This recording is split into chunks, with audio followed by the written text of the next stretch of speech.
To nectar-feeding bats, that smell is irresistible. They fly from cactus to cactus, sipping up the nectar.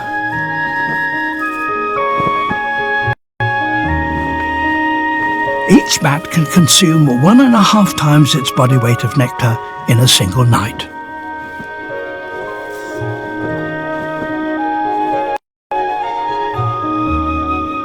Very tall columnar species produce flowers right at the very top of their stems, where they're easily smelt and seen and easily reached. Some provide additional facilities. Espastoa guanteri from Bolivia sprouts a landing strip beneath its flowers, a pad of fur on which the bats can alight without damaging their wings on the spines. But in Mexico, bats and cacti have an even more extraordinary relationship. Each year, bats migrate across 1,000 miles of desert from central Mexico to Arizona.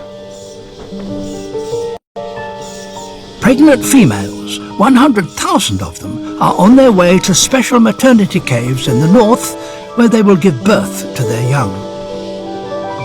The bats get all the nectar they need to sustain their journey, and in return, they pollinate the cacti.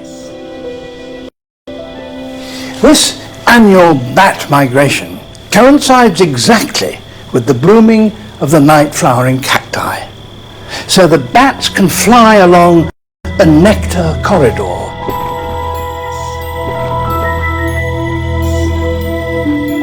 And so can cross a patch of desert that otherwise and at other times would be impossible to them.